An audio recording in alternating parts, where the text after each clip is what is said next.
Hi, this is Mel B, and I get questions all the time about how I do my makeup.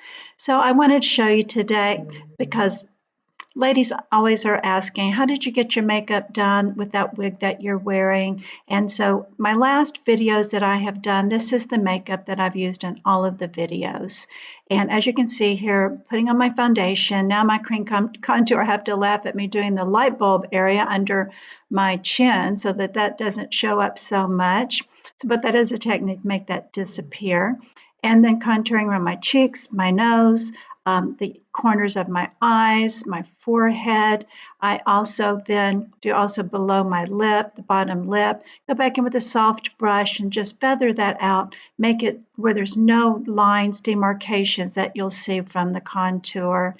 And I go under the nose, the sides of the nose, under the lip, the chin again, just making sure that's all blended in really nicely. And then you can go back.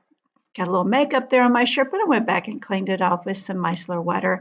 Next, I'm going to do my blush and then get the blush on. I use a cream blush because I like the way that it just kind of sits nicely on this mature skin. I like to use bronzer and highlighter, go back in, it gives a bit of warmth. Again, over the areas and around my contour that I did, just brings a little bit of warmth to the face. And highlighter, of course, we love to do on the tip of our nose, the cupid bow of our lips and chin and between our eyebrows. I go back in now with some eyebrow pomade. I like that. I like the longevity that it will have. I use that to fill in, to kind of outline the bottom, and then go in and fill it in the eyebrow.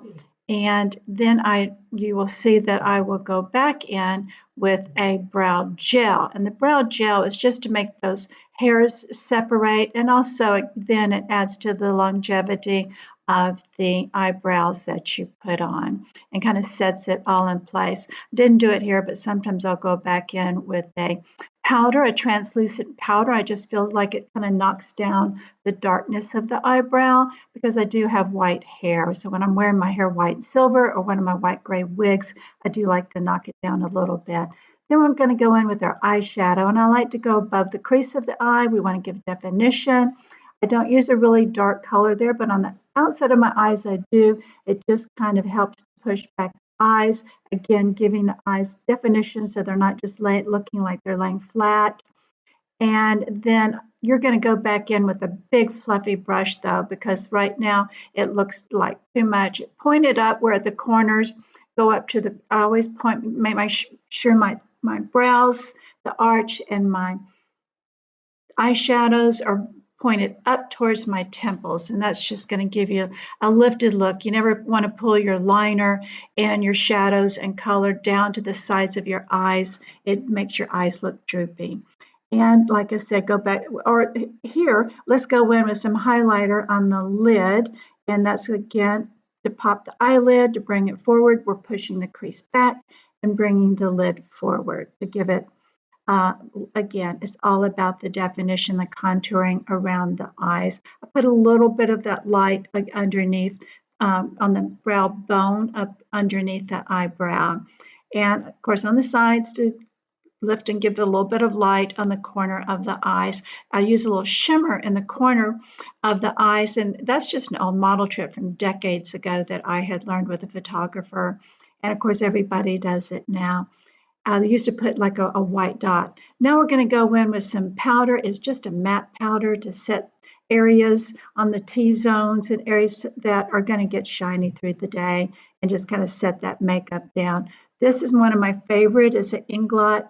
It's a eye gel liner, and I use a very tiny brush, and I just use really small strokes. As you age, your eyelids get creasy and a little crepey there around the eyes, so a very small brush in that gel, it just slides on so much better, and it can kind of get into all those little creases. Also, do not go way down on the corner of the eye. You want to make sure that you're starting where your lashes start, and maybe where it's pointed up again a little bit more towards your temple. It's going to give a lift. It's going to get a nice lift of your eye and not pointing downwards. I just kind of go in from the corner of the inside to the outside, back over it. Then I'll go in with a bigger brush, it's a little bit thicker brush, and that's just going to help smooth it all out. So again, that's where it's going to soften it and just make sure that it's waterproof and the gel goes in and you don't have a really hard line. Of course, we want to top it off with mascara. You've heard me say it before. If you watch my videos, I have a playlist of makeup and skincare, all types of things that's going to show you in the past year and a half what I do with makeup and skincare. A lot about protecting your face and rejuvenation, ways to keep your face looking as good as possible. And never, I always say, don't go out the door unless you have your mascara and your lip gloss on. It just makes such a big difference of how you look and how it just brings your face forward. Never put a wig on without your makeup, ladies. You won't like the wig when you pull it out of that hair melt. So I'm really big about put your makeup on before that wig and then put the wig on. You'll love it so much more. Lip gloss to finish off the lip liner. And then I like to go in with a little shimmer. This has a great shimmer. I have all the products listed below of what I used.